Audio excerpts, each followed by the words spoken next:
Typically a pastor or someone speaking has two nightmares before they go up to speak. One is that they forgot their pants, and the other is that they forgot their message. And I just had this moment with Josh where I thought I printed off only half my message. It was like we're searching through all my stuff, and it just printed in a different order. So don't worry, we're okay. We're good. Today we're going to continue talking about companions for the journey. And the aim of this message series is to find characters in the Scriptures that are a little messy, they're imperfect, they're broken, but yet they're trying to work out their faith and how we can glean from these characters in our own lives. So today we're going to talk about one of my favorite characters, Peter. And Peter's a great companion because Peter is just a mess. I mean, he makes you feel great about yourself when you read about Peter. I mean, the gospel writers go to great lengths to let you know just how imperfect, just how not right at times, just how broken Peter is, and just times where Peter has absolutely missed the boat. And as I've spent time with the last few weeks studying about Peter, at times I just have to laugh. Because the poor guy, I mean, this is Peter, the rock, that the church is going to be built on. And he is just a wreck in the Scriptures. You have to almost laugh about it. And he's a guy who's in need of much grace and compassion. But I have to think that Peter is a great companion for us, a group of people on a journey trying to figure out what it means to be followers of Jesus, who are a little messy and who are sometimes a little bit of a wreck and who are in need of great compassion and love and grace. And so he's a great, great companion for us. And there's so much to glean from the life of Peter. There were so many things I could have talked about. I really wrestled back and forth with what to do and what to say. And I think I've stumbled upon a couple of thoughts this morning that I just want to share, and hopefully we can walk away from this building and this place and be a little encouraged. So before I get into the text, I want to take a moment and just sort of set a framework that I believe, a context that I think the entire New Testament, first of all, should be read through. But certainly John's Gospel, John, who we're going to read from, who presented Peter in today's text, he has a framework that he set up. And I really think that we need to read these Scriptures according to his framework. And it's certainly the framework that I'll use for today's sermon. So in John's Gospel, he has this strong focus on the word new. New creation, new life, new commission, new world. Over and over again, he uses this word new. And just the opposite, John uses the word old. Old creation, old way of life. That he kind of goes down that path. Matter of fact, a lot of the language that John uses is light and darkness to sort of set up this framework that we're thinking about.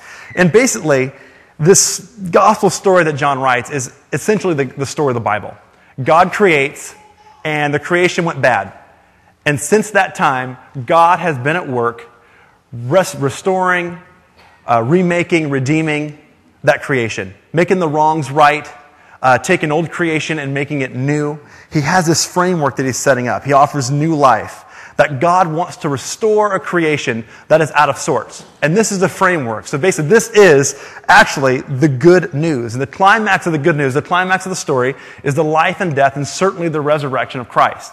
That in this man, Jesus, in this resurrection of Jesus, the new reign of God has burst into our history, human history, into our world, and bringing with it new possibilities, new creation, new life for all. I really believe that right there is the good news. That is the story of the New Testament. And so what we want to do is we want to read these stories according to that framework. I actually didn't just type an outline this time. I typed out everything I wanted to say. I wanted to make sure I didn't forget anything. It's the first time I've done this. This message, this framework, this context is what really gets me excited about reading the Bible. It gets me excited about my master's program, learning about the Scriptures. It gets me excited about teaching children about the Bible. This framework is really exciting. And when John writes his gospel story, he has this framework in mind. So he's not just writing stories to write stories. He's actually trying to tell us something about old creation to new creation. Broken things being restored. Old life turned into new life. And I think everything that John writes in his gospel is sort of bent in that direction. For example, this interaction with Peter that we're going to talk about in John chapter 21. It's not just a story of Peter and what happened. John is trying to tell us something underneath. A lot of times in the Scriptures, you read it up here, And there's a lot of things happening down here that sometimes we miss if we just read on the level that we're reading off the page. But it's pretty cool. I think John is trying to tell us something special.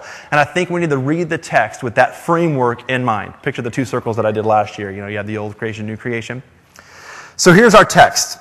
It comes from John chapter 21. I'm going to read verse 15 through 17. In your sanctuary Bible, it's page 992. It's in front of you. I'm going to read from the NRSV. It's just my own personal preference because I think it's a better translation than a TNIV. It gives you a little more of a better translation of what's happening there. But this is where the text pick up. And as we read the text, put that framework up here and funnel everything you hear through that framework. Old creation, new creation, brokenness, restoration. Verse 15. When they had finished breakfast, Jesus said to Simon Peter, "Simon, son of John, do you love me more than these?" He said to him, "Yes, Lord, you know that I love you." Jesus said to him, "Feed my lambs." A second time Jesus said to him, "Simon, son of John, do you love me?" He said to him, "Yes, Lord, you know that I love you." Jesus said to him, "Tend my sheep." He said to him a third time, "Simon, son of John, do you love me?" Peter felt hurt because he had said to him a third time, "Do you love me?" And he said to him, "Lord, you know everything. You know that I love you." And Jesus said to him, "Then feed my sheep." This is the famous restoration of Peter passage, and this happens to be my favorite text in the whole Bible. If I could just focus on three passages, this is going to be the passage that I would rest in. And in these three short passages, it has overwhelming significance, not only for Peter and for John the writer, but I think for us today. And it's more than just Peter's, like, you look at it and go, Peter restored. So, as you know earlier in the story, Peter denies Jesus 3 times. Peter comes forward.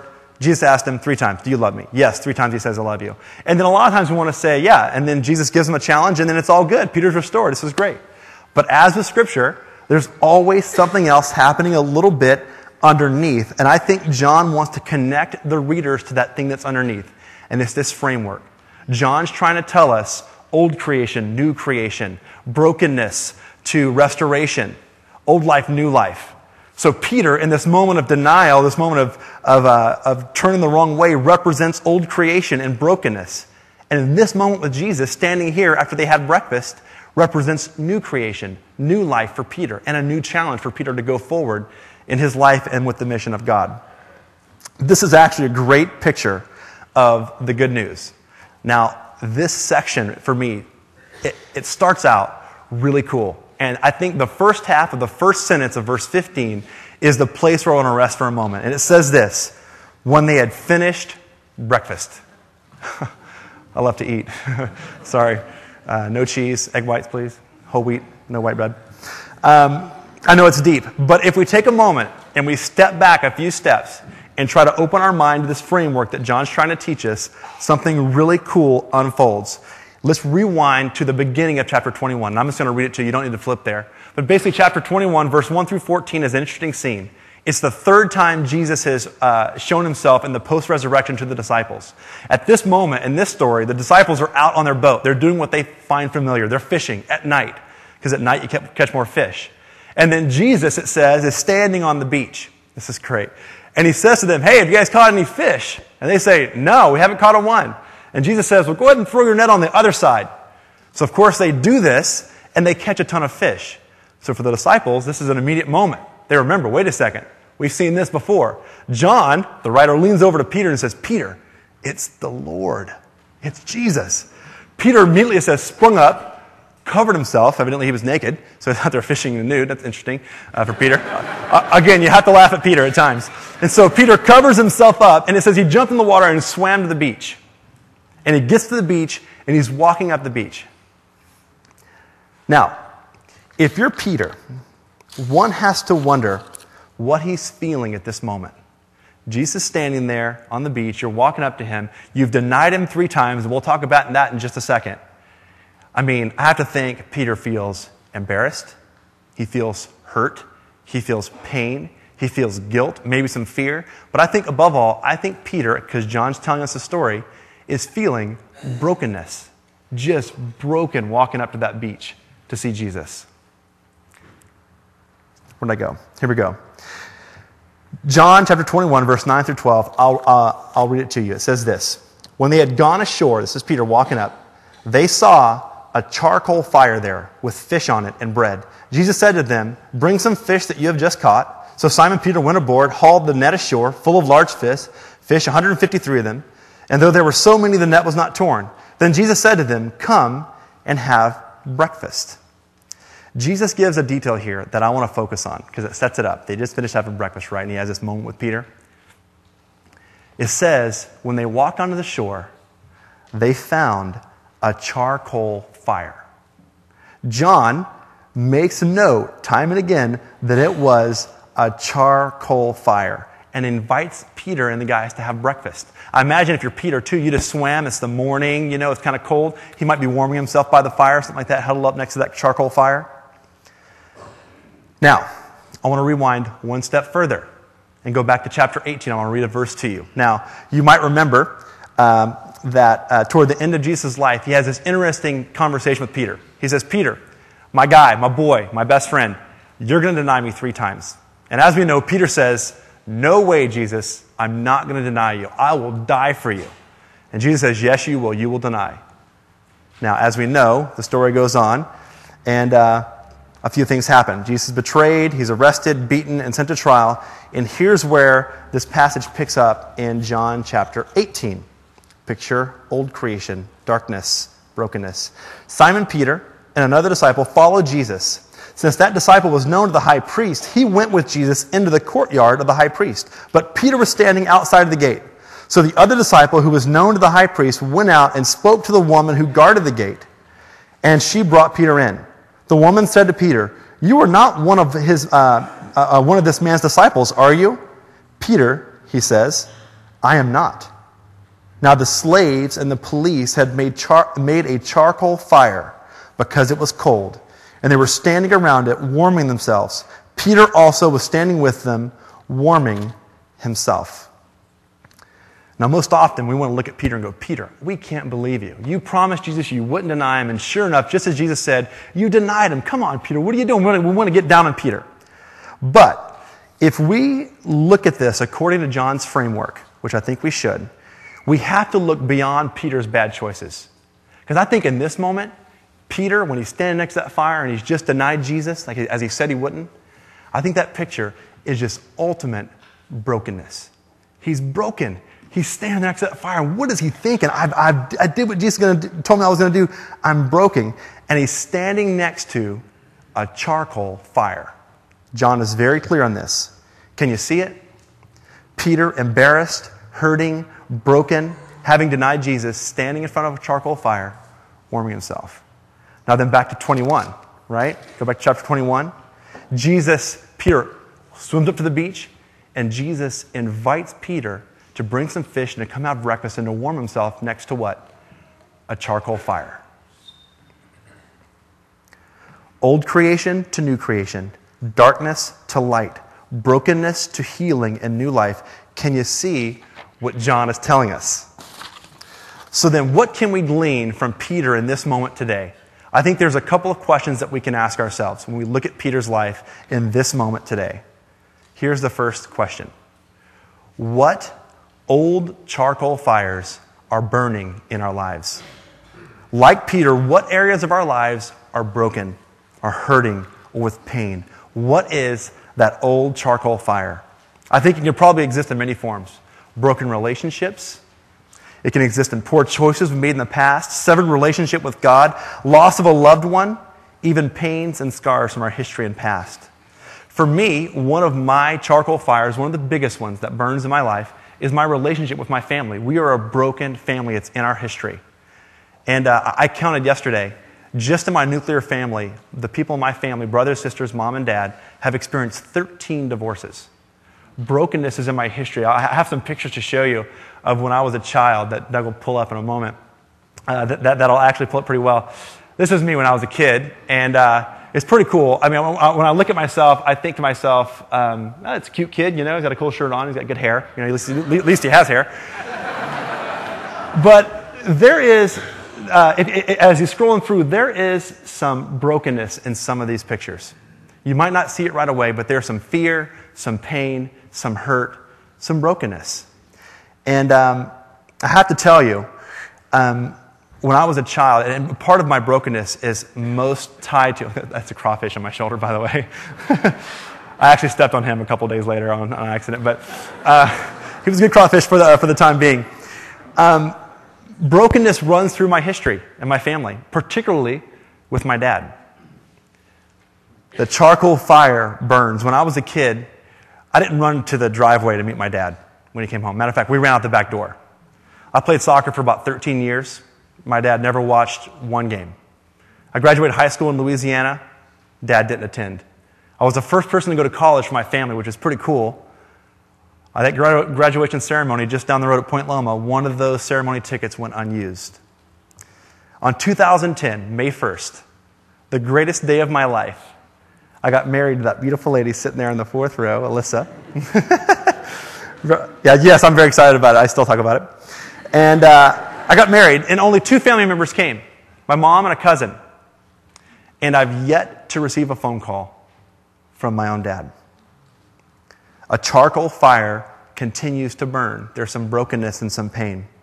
Now, I've talked to my dad over the last 16 years. You know, we've met, we've hung out, I've been to his house, we'll talk on the phone. We've even had moments of when we've made steps toward healing, and that's been great. And to be honest, I really don't harbor bitterness. I really don't. I've had some great people help me move past that. But just like with Peter's denials, it'd be easy to say, come on, what's your dad doing? Why is he making these choices? I actually think my dad is broken just like the rest of us, and he's trying to figure it out. It's taken me a long time to say that. He needs to be restored. And I don't tell you this story to bash on dads. It's not at all. It's actually to tell you, just like you, just like the rest of us, we have charcoal fires burning in our lives. Some brokenness that needs to be restored. All the hurt, all the pain. But, and this is a big but, John tells us there is good news. John describes it over and over and over again that God is in the business of fixing things that are broken, of healing things that are broken, of moving us from old creation to new creation, our old way of life to new life. He's moving us. God is moving us to restoration. So picture Peter walking up that beach that day, and he sees a new charcoal fire burning. John is very clear. It's a charcoal fire. It's pretty cool. As I said earlier, one of my charcoal fires is with my dad. But what's cool about this is that it leads us to the second question that I want to ask. The second question is this: what new charcoal fire is Jesus lighting in our lives? What new thing is happening? What healing and restoration is taking place? There is hope. N.T. Wright, my favorite author, says it this way: hope for the Christian is not wishful thinking or mere blind optimism. It's a mode of knowing, a mode within which new things are possible. Options are not shut down. New creation can happen. May 1st, 2010 could have been a day where an old charcoal fire burned brightly, but it wasn't. It was a day where a new fire was lit, and it shined throughout this room and throughout, I know, my own personal life. On my wedding day, I took a picture, and I've been thinking about this picture for years and years and years. And Doug's going to bring it up. It's a picture of myself with 12 men who have made significant impacts in my life, who have influenced me in an amazing way. I thought about this very picture for a long time. These men, I call them the stand in the gap men. And I've had the privilege of hanging out with them, and they've been dad to me. Some of them since I was a child, some only for a couple of years. And I guarantee I would not be the person I am without the influence of these very men and some of the men that aren't in that picture with them. And so I kind of want to walk for a moment through this picture. So Doug's going to kind of scroll through and tell you about some of these men in this picture. New charcoal fire burning. You can go to the next one, Doug. This guy's Will Perry. When my parents got divorced, we moved to California. I didn't have a friend in the world. This guy would drive 4 hours every weekend to hang with me because I didn't have any friends for 6 months. Took me camping, took me to Magic Mountain, he took me to SeaWorld, he took me to Yosemite, and the guy attended every soccer game for the first year of my time in California. You can go to the next one. This next guy, this is Dr. McKinney. He's one of my professors at Point Loma in my undergrad. We're still close to this day. This guy has challenged me more than any other person on the planet to think deeply about my faith, to ask real questions about my faith and about life. he was the first person that I hugged when I stepped off the stage when I graduated from Point Loma. You can go to the next one. This is Rick Oliver. If there was ever a match made not in heaven, it was us two. We could not be more polar opposite, but I tell you what, this guy sat 3 rows back at my wedding and just wept because he loved me. He treated me like a son. He continues to. You go to the next one, Doug. This is Greg Fields, who actually performed the wedding ceremony for Alyssa and I. He was my boss at Forest Home, and we connected in such ways. This guy's been such an amazing support to me, an example of what it means to be a follower of Jesus. You can go to the next one. This is Terry Kohlenberg. Some of you guys recognize him. He has music here sometimes with us. This guy taught me one thing, humility. I've watched him father his children, and I've learned a ton from this man. He's such a cool guy. Yeah, go to the next one. This is Steve Guy. I met him at Forest Home, and our relationship has gone well beyond Forest Home. I mean, this guy has given me fatherly advice. He's hugged me. This guy has been such a rock for me. This guy opened his wallet once and paid for about 10 sessions of therapy for me to go through that was so healing for my life. Just did it freely. What a cool thing. You can go to the next one. You might recognize this one. This is Dave Kors. He's sitting right there 4 rows back. This guy, I met him at kids' games, and he emailed me afterwards and said, hey, you know what? You and I should hang out. We should go to lunch. So about every 2 months, Dave and I go to lunch. No agenda. We just hang out. I receive fatherly advice, support, and encouragement, and he keeps me in line a little bit, too. If you know Dave, he does that. You go to the next one. You'll recognize this one, too. This is Mike, my pastor, my boss, but much more. Someone who is significantly influencing me as a man of what it means to be a husband and a father sometime and a person who's in ministry. The guy's influenced me. Go to the next one. This one, I want to park here for a moment, is Ron. This guy I met when I was a junior in college, and I don't call him Ron. I call him the Pops. And he's quirky, he's weird, he's so little, the guy, he's so tiny, he makes fun of me all the time. You're so big! You know, which I'm not big, but it's just because he's so little. But Ron and I have had dinner every week for about 10 years. We call it Boys Night Out. And we just hang.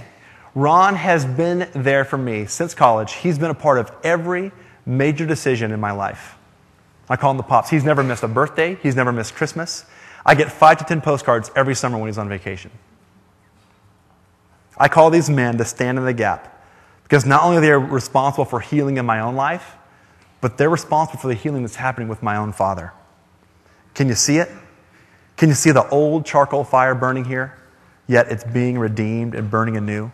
What a picture of God's movement in our world. From brokenness to healing, from old creation to new creation, from darkness to light. Where do you think something like this, where is restoration happening in your own life? Where is that new fire burning? Where is Jesus taking an old charcoal fire of brokenness, of old creation, of old life, of pain and hurt, and almost like pouring water on it and going, okay, we're going to start with this new fire. Of course, there's not a chance I can get out of here without telling you a good story. So I kind of have to, but I think I left was my handkerchief over there? Thanks, Josh.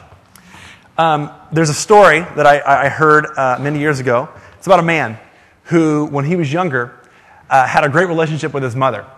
But over the course of time, from when he was young to when he was an adult, brokenness in their relationship occurred. You know, you can picture it. You know, they're so sweet when they're kids. They get to junior high and, you know, they're starting to grow up. They're starting to become their own person, and you have this, like, train wreck at times. Then they get to high school and you're trying to work through it. But with this guy, he just wasn't working.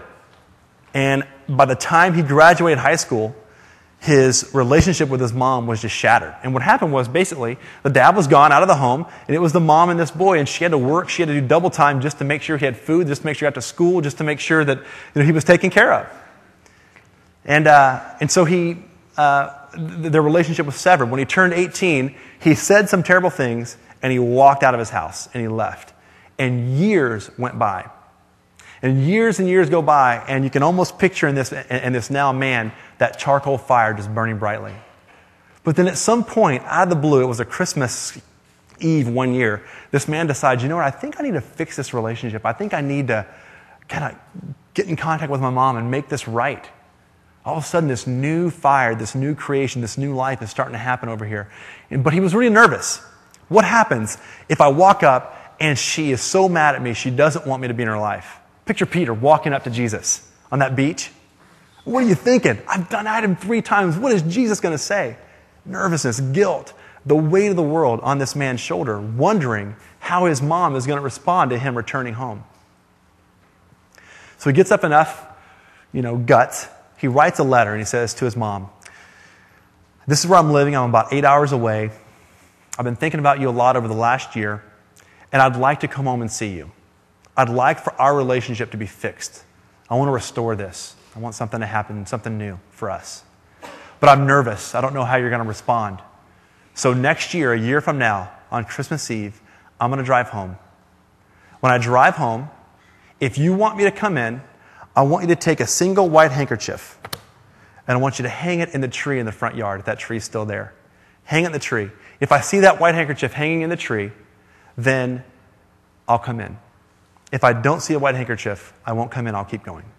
So this year goes by, and this guy is literally over a year just anxious and nervous about what's going to happen with his mom. And sure enough, the day comes for Christmas Eve. He drives to his old town. He's driving through the town, and he sees his old high school. He has memories flooding back in his mind. And he makes that turn off the main highway into where his neighborhood was at. And he's just overcome with fear, with guilt, with brokenness. And he pulls over and he waits. And he gathers himself, and he's thinking, I can just turn around and go and pretend that I could tell her that I didn't see the white handkerchief if there's one hanging there. So then he gets his car, and he keeps going. Goes a little further, gets nervous again, and he pulls over again. This happened 2, 3, 4 times, right? This happens. And then he gets to the part where his street makes this big, giant, long left turn. And when he makes this left turn, you can begin to see his old house. And as he makes that turn, he goes around the bend, and of course, his eyes want to go right to that tree. He sees his house, sees his yard, and right there in the corner of his yard is this tree. And he's looking for a single white handkerchief. And the tree is not covered. The tree does not have a single white handkerchief hanging in it, because the tree is absolutely covered in white handkerchiefs. And he drives down his driveway for the first time. Imagine Peter walking up that beach, seeing a new charcoal fire instead of the old one, the brokenness, the old creation, the old life. There's this new life, this new thing happening, this new possibility, this new hope. New life, restoration in Christ. So in summary, let's go back to John chapter 21 for a moment. Imagine Peter, broken, desperate, in need of restoration, standing in front of Jesus after eating breakfast and warming himself by that new charcoal fire. And Jesus says, "Peter, do you love me?" Where is that new charcoal fire burning in your life? New life is possible. Restoration is possible. God is on the move. Let me pray for us. God, thank you so much for this day.